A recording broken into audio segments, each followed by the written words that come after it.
नमस्कार, मैं हूं आंचल सिंह और आपका स्वागत है हमारे चैनल में। जो चाइना हमें अभी तक आंखें दिखा रहा था, युद्ध की धमकियां दे रहा था, किस तरीके से वो घुटनों पर आ गया है और उसका कहना है कि हम बातचीत से जो विवाद है उसको सुलझा लेंगे। तो विदेश मंत्रालय, चीनी विदेश मंत्रालय के प्रवक्ता झाओ लिजान ने कहा है कि सर्वसम्मत से जो भी होगा हम उसे आपसी बातचीत से सुलझा लेंगे। और इसी विषय पर चर्चा के लिए हमारे साथ है राजनीतिक विशेषज्ञ पवन त्यागी। सर, आपका बहुत बहुत स्वागत है हमारे चैनल में। सर, जो चाइना अभी कुछ दिन पहले हमें आंखें दिखा रहा था और कह रहा था कि युद्ध की धमकी, अपने सेना को बोल रहा था कि तुम तैयार हो जाओ, और वहीं पर भारत को बोल रहा था कि डोकलाम से ज्यादा स्थिति भयानक होगी, 1962 की याद दिला रहा था, आज वो कह रहा है कि हम आपसी बातचीत से मामला सुलझा लेंगे जो भी विवाद है। देखिए, मैं पहले भी हम कर चुके हैं, इस प्रोग्राम को बोल चुके हैं कि जब वो पहले तो ये सोचता था कि भारत में अपना प्रेशर बनाएगा, कुछ 10-20 सैनिक पहले भेजेगा, फिर वो हमारी कुछ पत्थरों से बनी हुई टेम्परेरी दीवार हैं जो बॉर्डर एरिया में, क्योंकि पहाड़ों में कोई कटीले तार और दीवार तो बनी नहीं है, तो वो थोड़ा करके आगे अंदर घुसता जाएगा और एक दिन वो हमारी जो लद्दाख घाटी है पूरी उस घाटी को कब्जा लेगा। ये उसने सोचा होगा।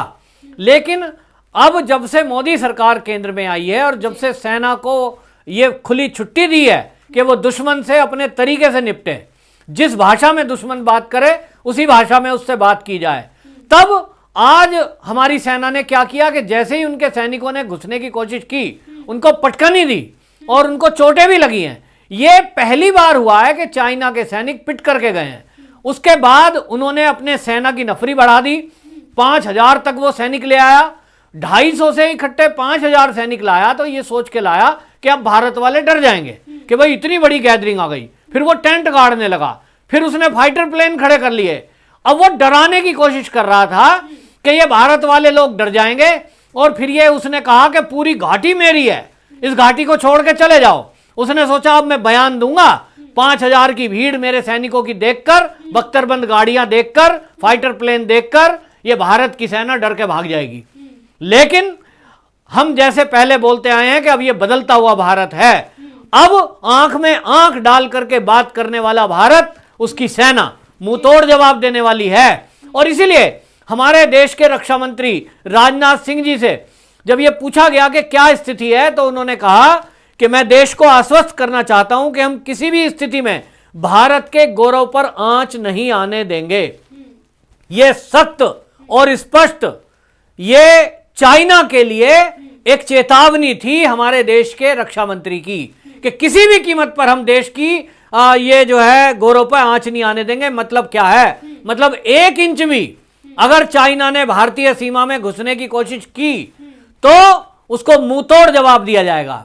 ये कुछ लोग यहां भारत में बैठे हुए असल में बरगलाते हैं ओवैसी जैसे, कि ये लोगों को मिसगाइड करते हैं, भारत की सेना का मनोबल डाउन करते हैं, भारतीय नागरिकों का भी मनोबल डाउन करके, और एक तरह से ऐसा माहौल बनाने की कोशिश करते हैं कि हमारी सेना और देश की सरकार कमजोर है। राहुल गांधी जैसे लोग भी ये चाइना की भाषा बोलते हैं और पूछते हैं जी बॉर्डर पे बड़ा तनाव है, इसके बारे में हमें आश्वस्त करो, क्या होने वाला है, तो इनको रिपोर्टिंग करें। तो भैया जो चाइना के विदेश मंत्री हैं, अभी उनके प्रवक्ता जो बोल रहे हैं, उनकी तो बात यकीन करोगे। और वो कह रहे हैं, आज कह रहे हैं 27 तारीख को वो बोलते हैं कि हमारा क्षेत्र है, खाली कर दो। आज वो बोल रहे हैं, जो कल का बयान है, वो बोल रहे हैं कि हम बैठ करके बात कर लेंगे और स्थिति नियंत्रण में है। नियंत्रण में बोल रहे हैं कौन? चाइना वाले। तो फाइटर प्लेन भी उनके हैं, उड़ान भर रहे हैं। उसी की वो वीडियो बनाकर फेक न्यूज चलाने में चाइना भी माहिर है। लेकिन आपको बता दूं कि सेना के तरफ से ये बयान आया है, भारतीय सेना की तरफ से, कि एक रूल है कि 10 किलोमीटर के LAC के 10 किलोमीटर के आसपास कोई भी देश किसी की सीमा में 10 किलोमीटर के आसपास अपने फाइटर प्लेन नहीं उड़ा सकता, 10 के बाहर उड़ा सकता है। तो जो रिपोर्ट्स आई हैं सेना के हवाले से, वो कह रहे हैं कि बॉर्डर एरिया से 12 किलोमीटर 10 किलोमीटर के बाहर माने चाइना अपने क्षेत्र में, अपने देश की सीमा में अपने फाइटर प्लेन उड़ा रहा है। इसमें तो किसी को कोई आपत्ति है नहीं, केवल वो देख रहा है कि भारत की प्रतिक्रिया क्या होती है। तो भारत ने प्रतिक्रिया क्या की? भारत ने प्रतिक्रिया की कि जब फाइटर प्लेन चाइना के उड़ने लगे तो भारत की सेना ने भी, वायुसेना ने फाइटर प्लेन उतार दिए और वहां लगातार उड़ान भरी जा रही है। ऐसी वीडियोज हमारे पास भारतीय सैनिकों की तरफ से अनऑफिशियली आई भी हैं। उसने वहां जो पेंगोंग झील है उस झील में अपने नौसैनिक उतार दिए चाइना ने। तो भारत ने भी नौसेना का एक बहुत उम्दा किस्म की जो नाव है जिसमें सारे साजो सामान युद्ध के लगे हुए हैं, 15-14 उसमें सैनिक बैठ सकते हैं एक समय में, वहां उसके मुकाबले में ऐसी वहां नाव उतार दी। अब एक मुकाबला चाइना से ऐसा है जिसका मुकाबला चाइना बिल्कुल नहीं कर सकता और उसमें उसकी हार निश्चित है। वो है मोदी जी का आह्वान, जो स्वदेशी का आह्वान किया है कि अब चाइना के किसी भी प्रोडक्ट को हम इस्तेमाल नहीं करेंगे और चाइना को मुंह तोड़ सबक सिखाएंगे। तो चाइना की आर्थिक रीढ़, जो उसकी रीढ़ की हड्डी है, वहां की आर्थिक व्यवस्था, उसको हम गहरी चोट पहुंचाएंगे ताकि चाइना खड़ा ही ना हो सके।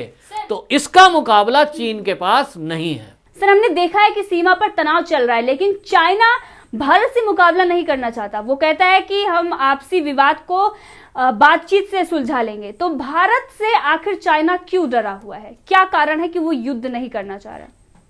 देखिए, इस समय चाइना खुद में परेशान है। उसके जितने भी बॉर्डर एरिया से लगे हुए देश हैं, जिनकी संख्या लगभग 20 है, उसकी सभी से भारत की तरह अनबन है, विवाद है और सभी देशों में उनकी आज़ादियों को लेकर झगड़ा है। भारत से तो कोई विवाद ही नहीं है। यह विवाद आर्टिफिशियल है। हमारा विवाद पुराना है, 1962 का है, पुरानी सरकारों की देन है। लेकिन चाइना के जो मुद्दे हैं, चाइना का जो विवाद है, जैसे ताइवान का ही उदाहरण ले लीजिए, वहां उसका लेटेस्ट अपना दंगा है, बवाल है, विवाद है और वो विवाद चारों तरफ से घिरा हुआ है चाइना। वहीं आज की डेट में कोरोना वायरस को लेकर वो पूरी दुनिया के निशाने पर है, जिसमें अभी पिछले दिनों आपने देखा ऑस्ट्रेलिया, उससे कैसी उसने भाषा का इस्तेमाल किया। तो पूरी तरह अमेरिका, ऑस्ट्रेलिया, जापान, दुनिया के कई देश उसको उससे लड़ना चाहते हैं, उसको सजा देना चाहते हैं, सबक सिखाना चाहते हैं। वहीं चाइना के अंदर भी जो वो दल हैं, उसको ऐसा एक आइडिया हो रहा है इस समय कि उसके कई टुकड़े होने वाले हैं। अंदर अंदर वो विस्फोटक स्थिति आ गई है उसके यहाँ, जो उसने डिक्टेटरशिप चलाई है अभी तक, क्योंकि वहाँ कोई लोकतंत्र तो है नहीं और उस राजशाही के में वो जो हिटलर शाही है, उसके चलते वहाँ लोगों के अंदर काफ़ी आक्रोश है और उसके जो सामूहिक देश हैं उनके अंदर भी इतनी भारी फूट होने वाली है आने वाले दिन में कि वो जो टुकड़े टुकड़े चाहता है ना, उसके गैंग यहाँ काम करते हैं कि टुकड़े टुकड़े होंगे। वो टुकड़े टुकड़े चाइना के आने वाले दिनों में होने वाले हैं और उसका खतरा उसके सर पे मंडरा रहा है। वो अपने आप से परेशान है, वो उन मुद्दों से, और एक वहां जनता के अंदर जो आक्रोश है वो है वन चाइल्ड पॉलिसी। उसको लेकर के जिस तरह से उसने लोगों को मानव अधिकारों का हनन किया है लोगों का, वहां जनता के अंदर काफी आक्रोश है। और विशेषज्ञ ये कहते हैं कि उसकी जो सेना है वो दिखने में संख्या ज्यादा है, लेकिन सेना के अंदर जो सैनिक हैं उनके अंदर भी काफी सरकार को लेकर के आक्रोश है। तो वो आक्रोश सरकार के खिलाफ ही भड़क ना जाए, उसकी चिंता उसे है। वो लोगों का ध्यान भटकाने के लिए वो आर्टिफिशियल विवाद भारत के साथ कर रहा है। लेकिन उसे पता है कि यदि भारत की सीमा में एक कदम भी उसने आगे बढ़ाया और भारत ने फिर मुकाबले के लिए एक भी गोली चला दी तो उसकी सेना टिक नहीं पाएगी, क्योंकि उनका मनोबल सैनिकों का पहले से ही बहुत डाउन है। वो नौकरी है, नौकरी करने आ रहे हैं, लेकिन हमारे भारतीय जो सैनिक हैं वो भारत माता की रक्षा के लिए हर तरह से हर कदम उठाने को तैयार है, क्योंकि हमारे अंदर आक्रोश है देशवासी के, हमारी सेना के, कि हमारी एक एक इंच भूमि, मातृभूमि को हमें आजाद कराना है। इसी चीज की कमी, इसी जज्बे की कमी चाइना के सैनिकों के पास है, क्योंकि उसके पास नौकरी करने की मजबूरी है, लेकिन उनके पास मातृभूमि जैसी चीज कोई होती नहीं है। और इसीलिए भारत की सेना को वो जानता है कि भारतीय सेना किस तरह से पराक्रम से दुश्मन से लोहा लेती है, और इसीलिए उसकी सैनिक भी और चाइना भी भारत से कभी भी, आप देखिए 1962 से आज तक हिस्ट्री है, कभी एक गोली चाइना की तरफ से नहीं चली। इस बार तो हमारे भारत के सैनिकों ने उसके सैनिकों को उठा उठा के पटका है, गाड़ी तोड़ दी। ऐसे दृश्य हमने देखे हैं कि उनकी बख्तरबंद गाड़ी थी वो तोड़ दी, लेकिन उसके बावजूद भी एक गोली चाइना नहीं चला पाया। ये उसकी कमजोरी दिखा रहा है कि इस बार का चाइना कमजोर है और इस बार का भारत वो बदला हुआ भारत है जो विश्व में विश्व गुरु बनने की तरफ बिल्कुल शेर की दहाड़ की तरह निकला हुआ है और वो अब चाइना को भी निगलने की ताकत रखता है। जी, आपका बहुत बहुत धन्यवाद हमसे जुड़ने के लिए।